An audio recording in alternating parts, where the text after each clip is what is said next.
Boom. Morning, everybody. Welcome to the Mortgage Coach Tuesday interview. I might have to actually change the name. It's called the Mortgage Coach Tuesday Mastermind because it's no longer just a one-on-one interview. We'll still do that from time to time, but I love masterminding where there's a number of people all sharing their perspectives on topics in the market. I try to make it so that over 50% of the time on these calls, we're interviewing actual in the trenches mortgage professionals and realtors that are selling homes and helping families.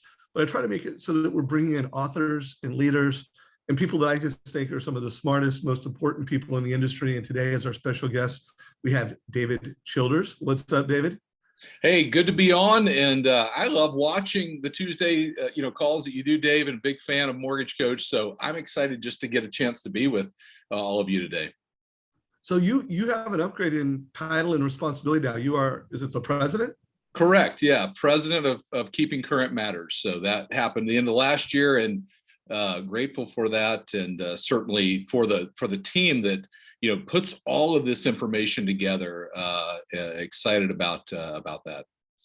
Well, I'll bring David back in. I want to make sure we say hi to Todd Bookspan and Deborah Bird. What's up, Todd?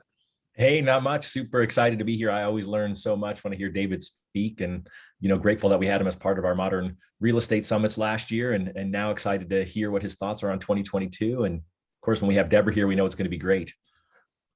What's up, well, Deborah? ironically, I had just sent this screenshot from Keeping Current Matters of these comments to Dan Keller, Jeremy Forcier, Denise, about some of these misconceptions out there. It was about the rent trap. And if this doesn't fuel you to get on social and share your message to help reshape those misbeliefs, then I don't know what will. But there's people on here saying, why would you overpay for a home? That's a trap. And so I'm sure y'all will get into that. But this just proves we need to do a better job educating America, guys. Yeah, there is no doubt education is where it's at. That's something we've always had in common with Keeping Current Matters. Before I bring Dave on stage and we put him on the hot box, I do want to shine a light on a little project of mine. I have been doing a lot of studying on what it means when you say a person is a person of character. I'm not going to get into the whole backstory of the post I'm working on and some of the content. I will say what got me thinking about this was the podcast, the interview that Todd and I did with Coach Carville, the head hockey coach for UMass. When he took over that role 5 years ago, they were the last place D1 hockey team in America, and they won the national championship in 2022. And he cites multiple times throughout that conversation, that interview, that it was character over skill.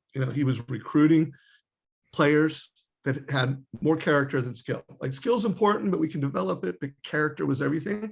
And he talked a lot about our culture will beat your culture. That was like a mantra. And so it's funny, I started asking people, well, what's high character mean to you? And first of all, when I asked myself that, every time I asked, I had different answers. And just about every person I've asked that question, I'm getting different answers. So do me a favor. You can see that we've got about 21 words of character. If you would just put a mark by the 3 to 5 that most define character for you, I would appreciate it. The bigger the sampling size I have of the community, the more helpful it would be for me. And just because someone has voted, 69 people have voted trustworthy as number 1 and authenticity is number 2, it doesn't mean you need to. I really want you to kind of go from the bottom up, but don't check them all, but check like 3 to 5. I'd consider it a personal favor if anyone watching this on YouTube would do that. It will help me, and then you'll see a number of blog posts come from me over the next couple of weeks on that.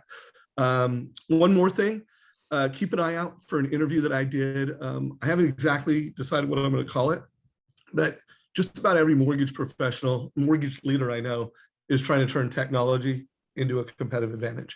And I'm going to be interviewing C-suite executives about, why are they trying to turn technology into competitive advantage? How are they doing that? And how are they getting adoption of technology? So I did my first interview, which will be published in our YouTube channel in a couple of days, with Matt Clark, the COO for Churchill. and I'm going to be doing more interviews like that. But, you know, check it out and give me your feedback on it.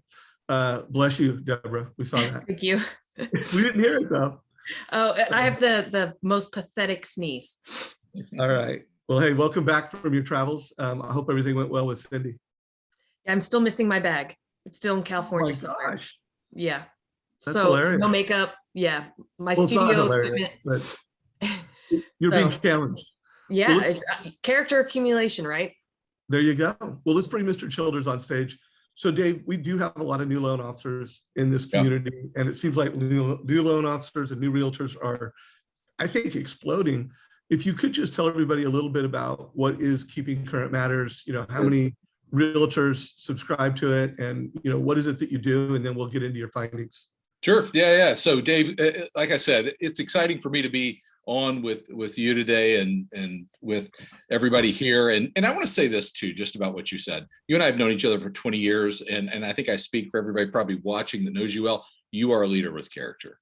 I love that about you. And you do what you say you're going to do. You add value to our industry. And so thank you for that, for being that. Thank you, David. So Keeping Current Matters was formed back in 2008 to be a resource for agents to effectively communicate with homeowners. That's really, you know, if you were in our office here in Richmond, Virginia, you'd see a big wall that says, we believe every family should feel confident when buying a home. So, you know, what we have done for the last 14 years is every day we write a blog, every week we put out social media and video and graphics and things that help communicate and answer questions in the market.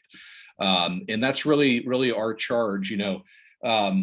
Thousands upon thousands, I don't know how many, tens of thousands of agents read the KCM blog every day. You can find it. You can go to kcmblog.com and just sign up there and get it delivered to your inbox free every day.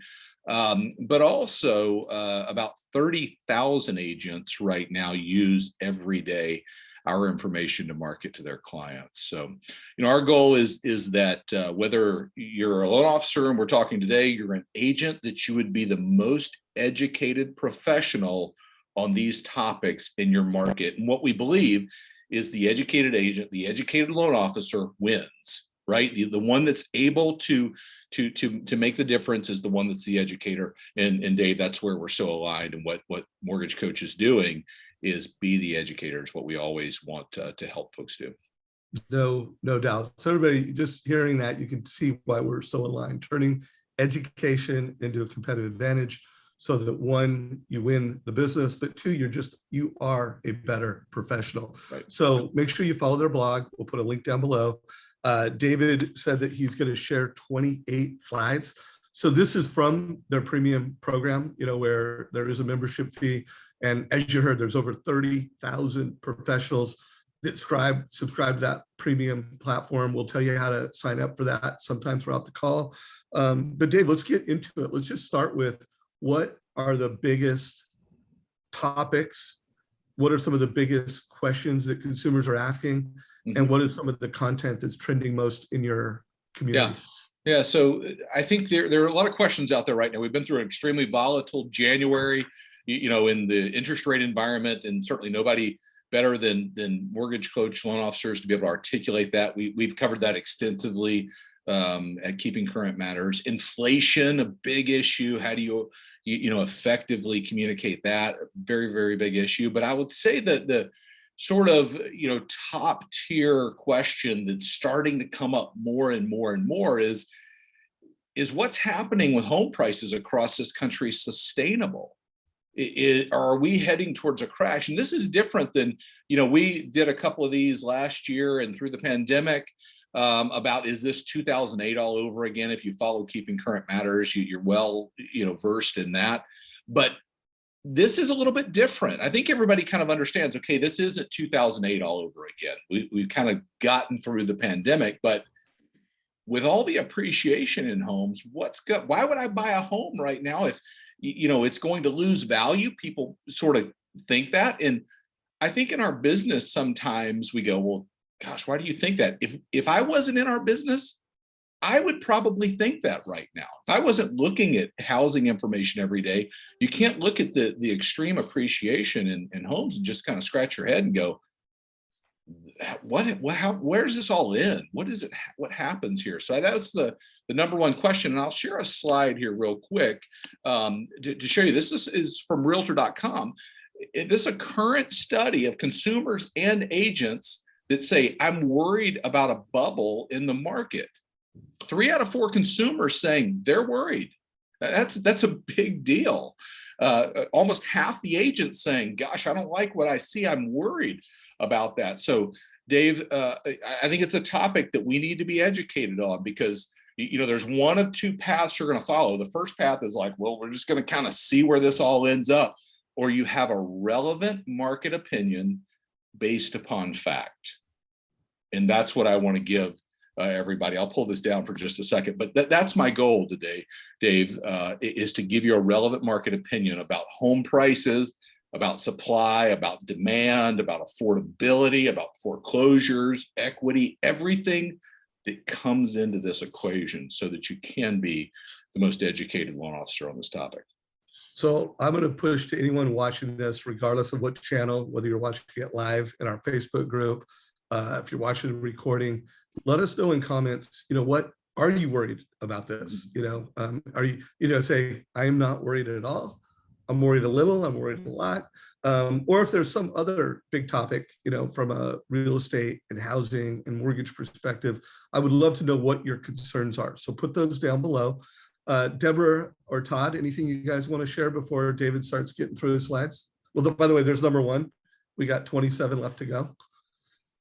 But then I'm a little nervous about asking a question. I always wonder if there's that many consumers who believe that it's a bubble as it eventually impacted. But I know that your slides number 20 or 2 through 28 are going to debunk that. So I'll just let you get rolling. So what was the question though, Todd? I didn't quite understand. Well, I just always feel like it's a self-fulfilling prophecy. If 77% of people think it's a bubble, then are they going to start taking actions that ultimately lead to a bubble? Right. Okay. I get what you're saying. Yeah. Well, and there was an article y'all made a couple months ago that was still the most searched Google term was, are we in a housing bubble? Right. So it's definitely something we need to debunk and do a good job, all of us, talking about, so we can create that paradigm shift. Yeah, I think it is. Yeah, I think the article you're referring to was the jump in Google searches for is this a bubble? And we see that from time to time. But I think as we've crossed over the new year and people see appreciation still climbing, they go, gosh, where does this end? And kind of to your point, Todd, does that become a self-fulfilling prophecy at some point? So I think our job is to be the educator. The agent's job, the number one job they have right now, is to generate listings. Now, the bigger issue, if you go back to what you were talking about, Todd, is that we believe that in our business, and we don't go out there and actively generate listings. We don't actively generate the business. So that's our job, I think, as loan officers, is to support agents in going out and doing that, being the educator. Okay, so let's hop in and let's look at home prices real quick. I want to share some of that on some supply and demand issues, but this is the most recent look from CoreLogic, 2020 pricing, what 2021 ended up as, and what is their 2022 projection for home prices. So let me kind of break it down. 2020, we saw 6% appreciation in residential real estate. If you've seen anything we've done at Keeping Current Matters, we ended the year 2020 at a year-over-year, December of 2019 to December 2020, at almost 10%. So the rate was increasing, but the overall number for the year was less than that. And again, in 2021, we ended the year at about 18% year-over-year price appreciation, but for the full year, about 15%. And I'll show you why there's the variation in those numbers. And then CoreLogic projecting almost 10% appreciation in homes this year. Now, why is this important? Average appreciation in this country is about 3.8%, going all the way back to the 80s. That was the average of appreciation. We've certainly, doubled that in 2020, multiple of that in 2021, and same in 2022. So a lot of appreciation in homes across the country. And, the big question that we started to ask at Keeping Current Matters is appreciation starting to tick up again. We started to say last year, it sort of peaked, and gosh, it doesn't look like a peak. Maybe it plateaued. And then in December, according to CoreLogic, year over year, about 18.5% appreciation in homes. Now, these are average numbers for all over the country. Certainly your market may be less or even more than that, depending on that. We know the second home market is surging across this country. We're seeing tremendous amounts of appreciation. So I bring this up to say, this is a real issue that people are having concerns about. And as we went through last year, you see in this graphic, not only did homes appreciate, but the rate at which they've appreciated has sped up. It's a big, big deal for a lot of folks looking at the market, wondering, should we buy right now? Deborah, I think you brought up a point, somebody saying, hey, the concerns about buying right now. There's an embedded question there. If you have a concern about buying right now, which I will cover, is, are homes going to lose value? Would I buy at the quote top of the market? So we'll talk about that as well. If you look across kind of the business right now of what the consensus of price forecasts are, anyone from CoreLogic to Zelman on the right side, you see 7 forecasters here from 3% to almost 10%. About 6% appreciation is what the average of forecasters are saying right now. Now, if you want to use the term the forecasters would use, they have a bias to the upside, meaning these forecasts are continually right now being up leveled. We started out the year at about 5% appreciation. Now we're at 6%. And I think you'll see these estimates go higher as we go throughout the year. So expect, if this question is a question today, expect it to become even more of a question as we go throughout the year and we see more and more appreciation in homes. So if we want to start to break down this price question, I want to go through a couple things. I want to go through the supply side, kind of economics of this, and the demand side of that, because pricing is always going to be a matter of supply and demand. David? Yeah, Dave. Before we go to this chapter, would you stop sharing your screen real quick? Yeah. I want to show something on my screen, guys, because with this chapter, I want to give everybody some direction and a suggestion. So when we interviewed Jeremy Forcier earlier in January, and we said, Jeremy, what is the number one TCA that you're doing in today's market? This is what he said he's doing in today's market. He said, almost everybody, I'm doing the where we were, where we are, and where we're going total cost analysis. So I just want you to put some context around what David just gave us, gives you some meat around this, so that when Jeremy put in these assumptions on, where were values, where are they today and where are they going? Pretty much everything Dave just showed you, he showed you where they were, where they are, and then he also gave you a forecast to where they're going. So I recommend, every referral-based local mortgage professional, AKA mortgage coach, you should be a master at having the conversation and showing those slides that Dave just did. And then you should be a master of doing them for an individual consumer, not where you're leading them, but you're having this conversation so that they're getting clear. They're seeing what that means on a monthly basis. They're seeing what that means over 60 months for them personally and locally. So I just want to remind everybody to do that. We have Suzanne, our director of e-learning, on today's call. And I just want to remind everybody, every single Wednesday at 11, we do mortgage strategy training. And then every Thursday at 9 o'clock, we do Q&A. So I just want to, push everybody to do that. Deborah, did you want to say something? Yeah, on that TCA example you just showed, do you think, I noticed he kept the purchase price the same across the board. So should you show that increasing due to the way that the home prices? Yeah, I think so. I mean, I think it varies. You can see, watching that, we had Alfonso create his version, and you can see that he updated the purchase price. So yeah, when we teach and train, we do that. Jeremy was really just trying to show from an interest rate standpoint, that makes sense, where they were, where they are. But guys, Deborah did a good point. I actually meant to show both of these, hey, this is what Jeremy's doing. This is what Alfonso's doing. And guys, this is what, thousands of mortgage coaches doing. Shayla Gifford also did one, that was her cost weighting analysis. And by the way, there's a really good 6-minute video in our YouTube channel where Shayla, you know, again, this was from last year, but you not only have her TCA, but you also have her scripting and her strategy around that. So hot topic. David, thank you, brother. And what a great, that's a great way to go to one-to-many today. Well, you can also use this slide from Keeping Current Matters to kind of validate, you know, because obviously you're a loan officer. People are going to think you have a, you know, interest in getting people to buy now, obviously, but this data just supports the truth in numbers, not opinions. Right. Absolutely. And I'm putting a link to this Shayla Gifford 6-minute video in all channels right now. So check it out. And like I said, my message is you should be able to do this, or you're not being your best. Yeah. I think, Dave, I think that idea of where have we been, where are we at today, and where are we going is the education piece, right? And that's not to try to, you know, convince somebody to do something that they don't want to do. It's to help them be educated on what is coming up, you know, from price appreciation, from, you know, higher mortgage rates. It's just going to cost more. That's it. And so we want to educate people. Now, I want to show you this from a national level, because price is always going to be a function of supply and demand. If you want to bring this and really take it the last mile with an agent partner, it's pulling your local data with what I'm about to show you. Okay, so let me bring up the supply side of things across the country.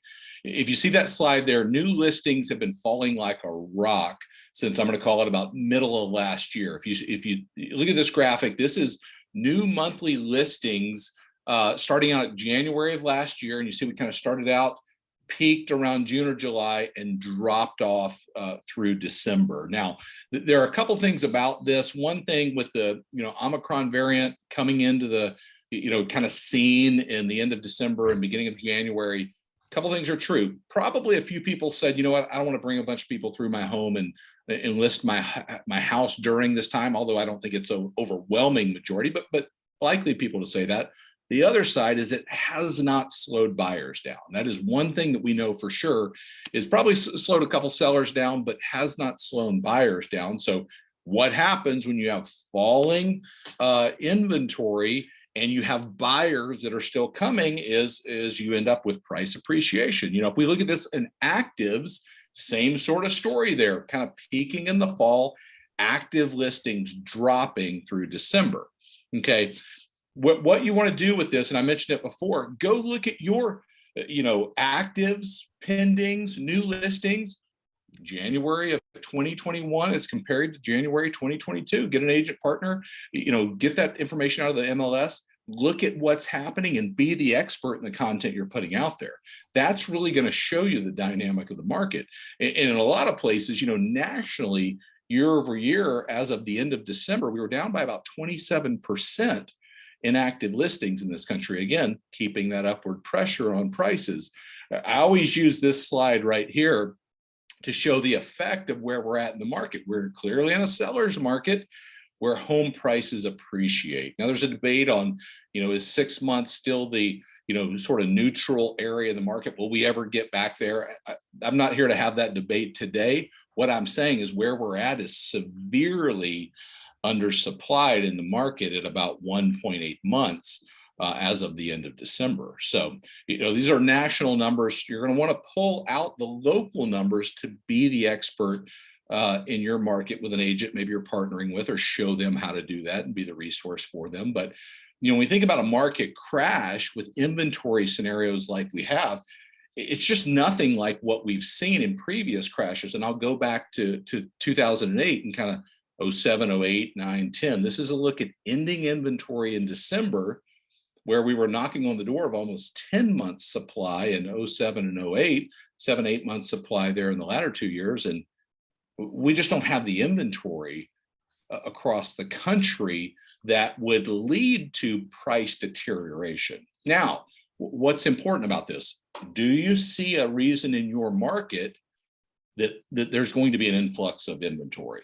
And so in every market, that's going to be different. Are there builders that are building a ton of homes? Is there, you know, some sort of dynamic in a business that's maybe leaving your town where you say, gosh, that's going to have an impact? But what you want to do is you want to say, where are we at right now? And what do I believe is going to happen this year?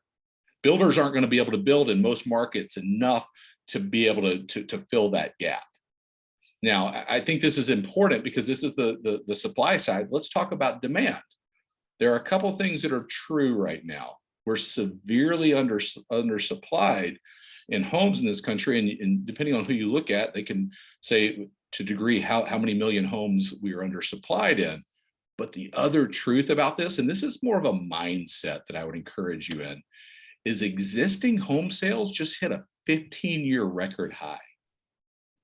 We sold about 5.3 million existing homes in 2019, 5.6 in 2020, and 6.1 in 2021. So we don't have the inventory, but we're selling the homes. This is a velocity of market issue right now. So, the encouragement to the agent that you're partnering with, or that you're delivering this content to, or whatever that case is there are agents out there that are winning despite of the issues with inventory across the country. So when we look at any dynamic in a market, we have undersupplied inventory, we have a massive amount of demand that's coming in from buyers. We go, that's always going to raise prices. So do we believe there's something that's going to squelch demand with buyers? Do we believe there's something that's going to raise the inventory in our market? The question that comes up too in this is, as we see this market moving so fast, are people that are buying homes, is this last time, can they afford them? Or are they being given loans that, certainly they don't qualify for? And while we may know that in our business, this graphic really articulates that. And the bottom line is this is nothing like last time. This is a look at loans with a 620 or less credit score. And you see the number of those loans in billions given out in 03, 04, 05, 06, 07, and then where we've ended up today. This is as of the third quarter in 2021. Nowhere near the volume of loans in that credit range in the market right now. So what do we know? We know there's an extreme amount of activity. We know people that are buying can afford them. We know that equity is surging. Tappable equity is at an all-time high in this country, which starts to refute and debunk that myth of a crash. And going back, I want to go back to what you mentioned, Todd. If consumers believe this, does this become a self-fulfilling prophecy? Maybe it does if we don't do a good job and get the word out there. So I thought that slide on credit score was jaw-dropping. Yeah. And I think, I don't know if it's possible to get the data, but the number of loans that were being done that either had alternative income documentation or easy qual, it was like right in, the loan documentation. I mean, it was, I don't know what the percentage was back in the day, but it was a very big percentage of loans. So I think that's. Why would you get anything else back in the day? I mean, yeah, that's the bottom line. If you had, straightforward income and tax returns, but self-employed people didn't, they just so it's clearly nothing like it was. We have high quality loans going on. Deborah or Todd, any questions for David, or any direction you want to give to the community on how to make the most of what they've heard? Well, I'd say the direction I would give the community is take what David said, and I would be figuring out who that's a real estate agent that can get you your local data, right? Real estate is a local game. And in the end, we know the news when there's some area where a factory got closed down and everyone's moved to your sunny spot, like wherever Dave is sitting with the water behind him today. And they're gonna have a spike in foreclosures, and that spike is gonna be like 3 houses, but it's gonna be national news, and then it's gonna freak out your clients. So I agree with what David just said. Be the educator, but go out and find someone local to help you. And I really think that the amazing part was where you used the word that I love, which is velocity, right? The velocity of home sales, because I think you all been talking to real estate agents who've been complaining that they can't get any listings, that there is no inventory. And I just love that number proved otherwise. Yeah. It's shocking when you see the both of those. Low inventory, but we're selling more homes than we ever have before. Well, I just keep thinking of the very first slide you showed of even the number of agents who could be concerned about a crash or a bubble. And so it just shows how much we do need to be the captain of the team and not only find agents in our market center to partner with and get the local data, but then also help educate them so that together you guys can go out and educate the communities that you're serving. But there's too many agents in that first slide that also hear the same thing. I think you're right, Deborah. Two things I'll say. I'm going to give all these slides to everybody. Dave, you can tell them where they are.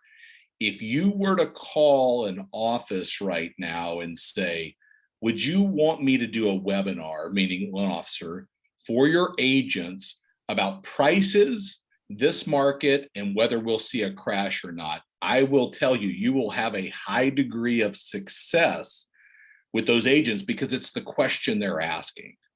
They're starting to kind of go, gosh, I'm concerned about this. And sometimes we think in our business, well, maybe everybody knows this, but they don't. But that is a way to get this information out there. Hey, can I ask one quick question too? I know you guys have a premium service. You know, my team literally bought it the day that Steve introduced it years ago at Sales Mastery. But we talked about it before during Scriptapalooza. I think it was Denise who mentioned it. And we always have people asking, where do they get that information? So can you point us in that direction today? Yeah, sure. Anybody can go check it out and get access to what we're talking about here. It's at trykcm.com. So trykcm.com. We have another program called Bridge Builders for Lenders. If you want to talk to me about it, happy to talk to you about it. You can reach me at David@KeepingCurrentMatters, or send me a message somewhere, and happy to show that. Bridge Builders is the one you guys definitely do the trykcm.com, but reach out to David on Bridge Builders. That's the program that my team has used since it came out, and it's got the best data out there if you want to be the educator to real estate. That's the one that Denise uses too, and she mentioned Todd was the Bridge Builders. All right. happy to do that. All right, guys. So when David Childers gives me those slides, I'm going to put them in our Facebook group. And there's a files section. So in the Facebook group, look for files, and there's tons of gold. There's hundreds of presentations, of templates, of scripts, of forms. So it's one of those little unknown gold mines. I'll also, if you're looking at this in YouTube, down below, we'll somehow have a link. So if you're watching it in YouTube, there'll be a link to get these slides. I don't know if it'll be Dropbox or Google Docs, but there'll be some type of a link to download these. And then again, I'm going to remind you now, I'm going to remind you again, this is all just entertainment. Like if you listen to this call, you take some notes, maybe it was edu selling, it's going to help you sell better. But if you take this and you literally schedule some realtor events, if you create some videos, if you create some total cost analysis, if you take action in the next couple days to a week, this will be more loans. This will be more respect from the agents that know you, and this will be some new realtor partnerships. So we really urge you. We're at the halfway point. 4 minutes past the halfway point. We could end it right now, and you've got more realtor relationships, more realtor respect, and more loans if you take action. So please take action. One more thing I just want to show on my screen, just to remind folks that we do live training every single day of the week. I do want to remind you now that, while this is in YouTube, that's our biggest audience. There's a bunch of people, dozens of people watching this in our Facebook group. But if you want to watch this on Zoom, you need to subscribe to that call. So we had lots of people on last week's call with Renee Rodriguez, because they clicked the link and they signed up. So every Tuesday, you want to be live on Zoom now, you got to go here. I also want to remind folks, under this resources, we've got on-demand training. So if you're new to Mortgage Coach, guys, we're going to spoon feed you. Here's the 4 videos on let's get started. You're intermediate. Here's the 4 videos for intermediate. Here's the 3 videos for advanced. Make sure you go through this. Make sure you know all the resources that we have. These are some of the top strategies in today's market. Here's that cost of waiting from Shayla Gifford. Here's the Denise Donahue's rent versus own. These are some of the hottest strategies in today's market. And then our blog, I don't think we'll ever have a blog as popular as Keeping Current Matters. But when it comes to the mortgage space, we want to make sure that we're bringing pure value to you guys. So make sure you familiarize yourself with our webpage, our website, and everything that it has for you. So David, how many slides have we gone through so far? We've gone through 15. All right. Well, we're halfway there. Almost halfway there. Keep going. Let me tell you what 3 topics I have left, and you tell me what's most important. We can talk affordability, and that's really the question. People go, are homes even affordable anymore? Okay, and we can sort of go through that. The second is foreclosures. What is the outlook for foreclosures in this country?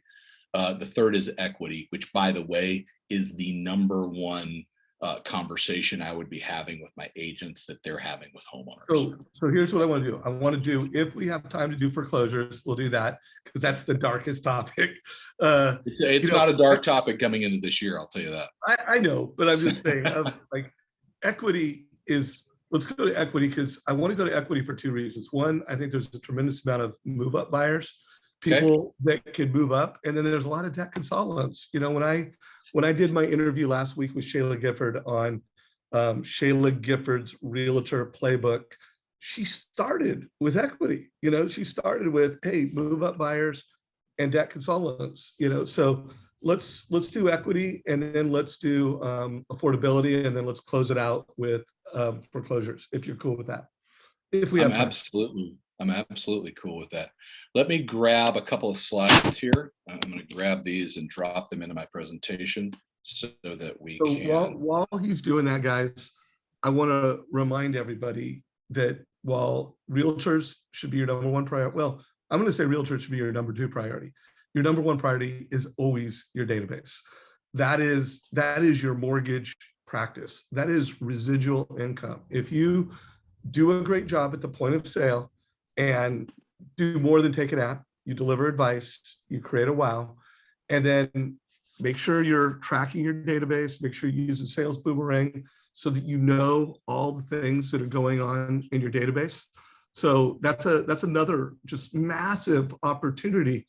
I'm going to show something on my screen before David comes back. So David, you got a minute to get ready? I'm good to go now. I've dropped everything in. Okay, I'll be quick. So guys, this is what your database looks like. And this is what it looks like without sales boomerang. And this is what it looks like with sales boomerang, where you actually know what people are doing.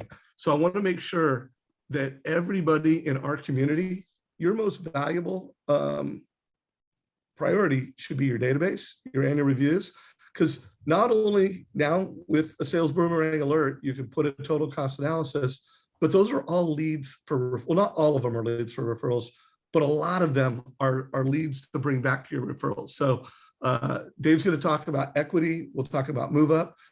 Deborah, if you could talk about how we can one-to-many the slides he's going to show us right now. Let's go, Dave. All right. So let me bring these up. I'll start off with a quote here from the latest Realtor conference. The lack of insight around home equity presents an opportunity for real estate professionals who are always looking for touch points with past clients. Biggest opportunity for that relationship you have with an agent is to bring them perspective on equity and encourage them to have the equity conversation with their clients. Really talking to folks, and there's some very interesting things happening in the market right now. Last year in 2021, we saw the greatest drop in tenure in homes from an average of almost 10 years to about 8 years year over year. And what do we know? After the housing crisis, a lot of people didn't move. They didn't do things because they didn't have the opportunity. They didn't have the equity.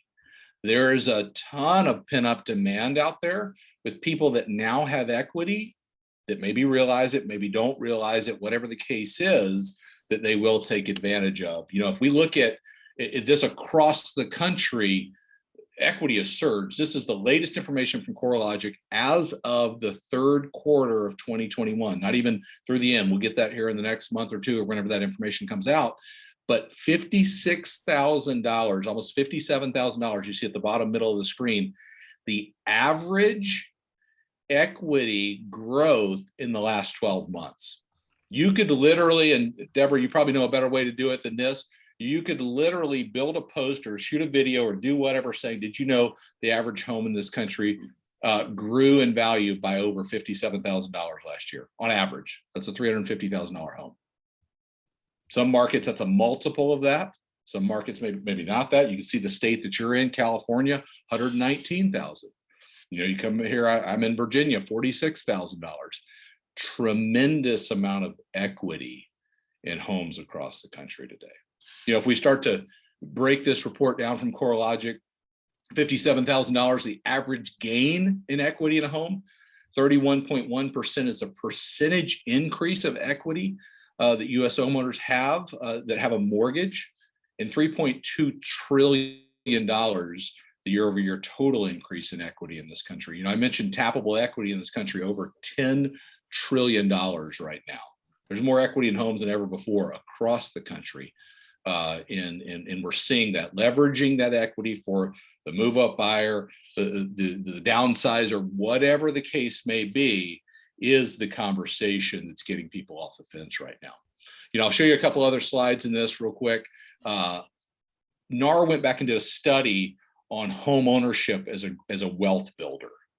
And this is a look at, if you sold a home today, but you bought it 5 years ago, 10 years ago, or 30 years ago, how much would the equity gain be on that home?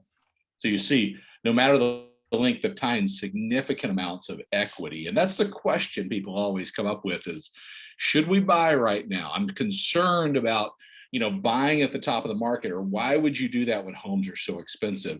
I'll give you another resource for that here in just a minute, but this shows the value of equity over time in a home, according to this NAR study. But if we start to turn the corner and look forward, as of the fourth quarter, the home price expectation survey said, what's at stake in equity between here and 2027 for an average size home, a $350,000 home in this country?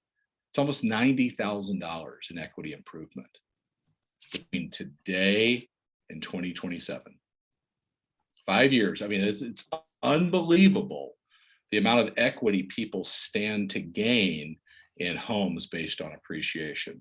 If you even take this further, cumulative appreciation by 2026 came out from the home price expectation survey as well. Optimists said 62.5%, pessimists said 23%.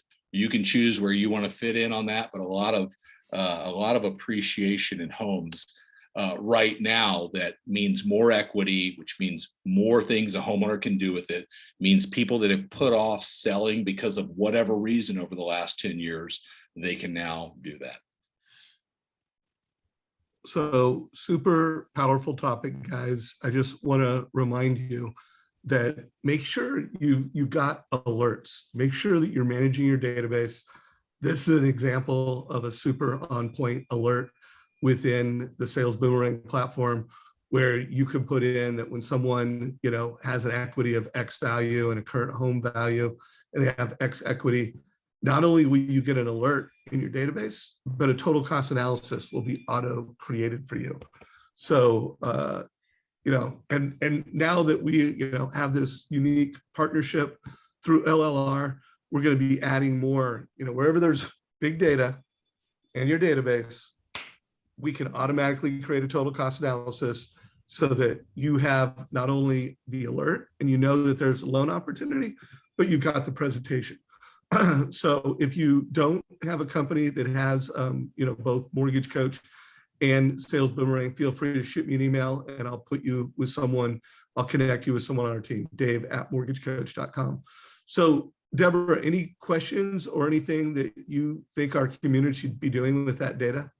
Well, I definitely think and believe, I know, David, you talk a lot about being the knowledge broker and being the educator, and that's exactly what we have to do. We have to be consistently creating content for clients and for our agent partners to better understand where they can maximize opportunities. So the first thing I thought of is, when you see these increased equities and how do I leverage this equity, we've got to show them what they could do, whether that is move up or if it is moving down, or pulling some of that equity out and investing in that business dream that you've always wanted to invest in, or reinvest it in the market, or hell, buy some more real estate properties. I mean, right now there's a lot of people, regardless if they're thinking of selling or not, where could you optimize this opportunity, knowing that we have these gains that we have?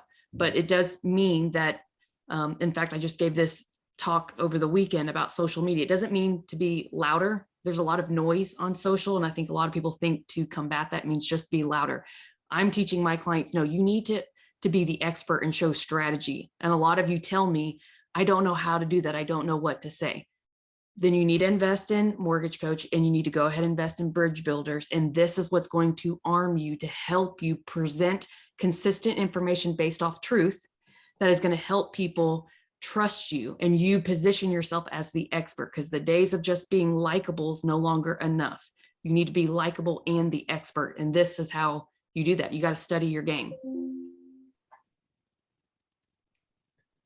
I like that. Be the likable expert. That's a good way of putting it. Don't be the jerk of an expert. Yeah. Don't just be louder on social. There's 5,300 posts every second. So being louder is not the answer. Be more valuable. Yes. Be more valuable, be more timely, be more hyper local, be more hyper personal. And that is the way. George Sanders, thank you for the nice comment in chat.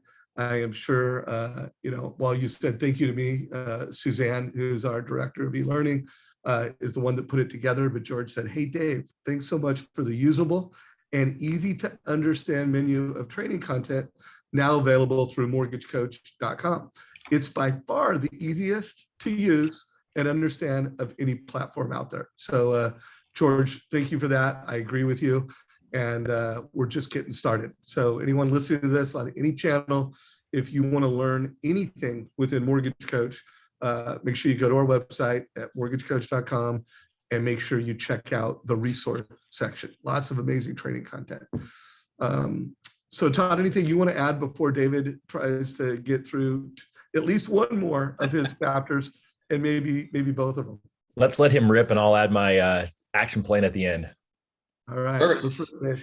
So let's go through. I'll give you a couple things on affordability. This is really answering the question, are homes even affordable anymore? That comes up over and over, and certainly in conversations that agents are having.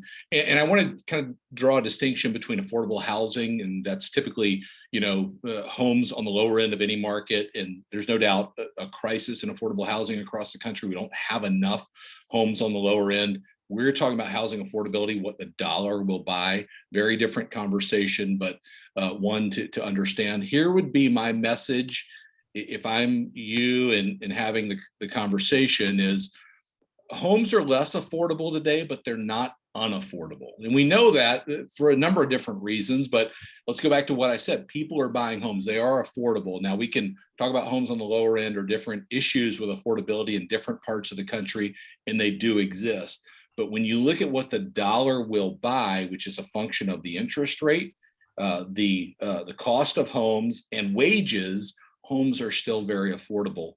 What we look at Keeping Current Matters is the Housing Affordability Index.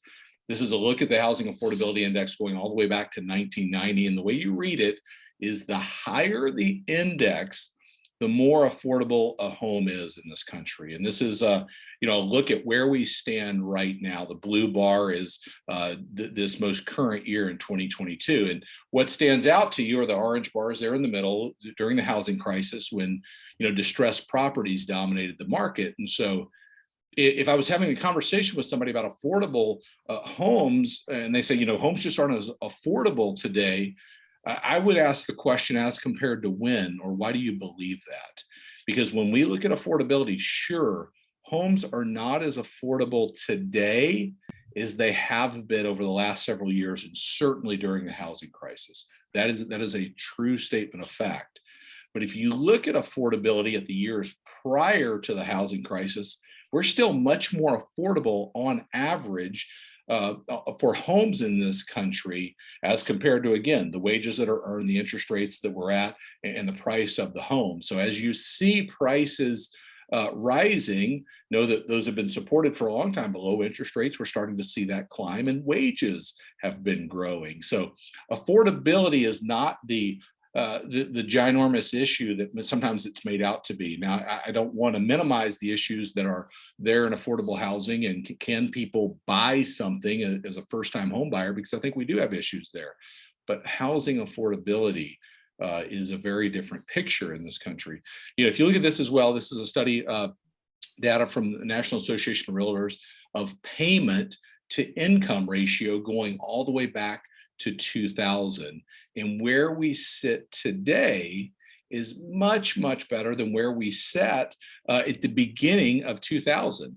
This assumes a 30-year fixed rate mortgage, 20% down payment, and median priced home as an average across the country.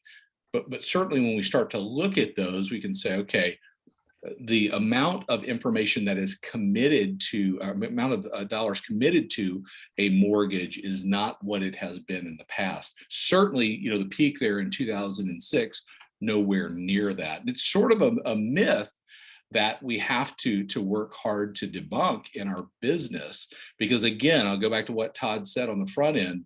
This can become a self-fulfilling prophecy out there if agents say, well, gosh, I'm just not gonna talk to these people about this home because I believe homes are unaffordable right now. First of all, if you were an agent in today's market, you believe homes are unaffordable, I think you have to talk about why are you in the business to start with. But this is the education piece that we need to have out there. This is what we need to be talking about with folks across the country. The other truth about mortgage payments over, the last couple of years, going back to 2020, is mortgage payments have been rising. Okay, that's due to certainly the rising price of homes across this country, but they're starting to stabilize. They've grown from about $1,000 a month back in 2020 to just over $1,200 a month on average. But something to be aware of, something to be the educator in relative to what's happening nationally with mortgages and affordability. But the bottom line in this is the buyer's income on average is still greater than what is required. This is a look at median family income as compared to qualifying income across the US on the far left, and then Northeast, Midwest, South, and West. And what that kind of, how that kind of shapes up. So I think this is one of those myths that we want to be educated on. And I'll kind of close with this quote from Adam Data. Homeownership still remains the more affordable option for average workers in a majority of the country because it still takes up a smaller portion of their pay. So I give you that as really something to talk about when you talk about with agents, because this is a narrative that's out there that homes just aren't affordable anymore in a lot of the country. Pure gold, brother. You have just given us so much data to have better conversations, to be smarter. Todd and Deborah, anything you want to ask or say before David tries to get through his last chapter? The monthly payment for the mortgage, how does that compare with the increase of rent? Because if you had to do that a side by side. You want me to show you rents real quick? Yeah, I think you had just made this post recently. So that to me would be a great thing to show. If anyone listening to this could be a great thing to email out to your database as a one-to-many of, anyone that you have maybe who went through buyer fatigue and is still renting. This is why. Yeah. Bottom line is in the last year, rents have skyrocketed. Okay, so if you believe housing is unaffordable, I would have to say, renting is even more unaffordable, right? And what do renters not get the chance to take advantage of? The accumulation of equity. We just talked about that and what that means between here and the next 5 years. A refinance down the road. Whatever the case is, the picture for renting is even bleaker. Yeah, just the insecurity of how do you budget monthly when, goodness, your rents are increasing. You have no control.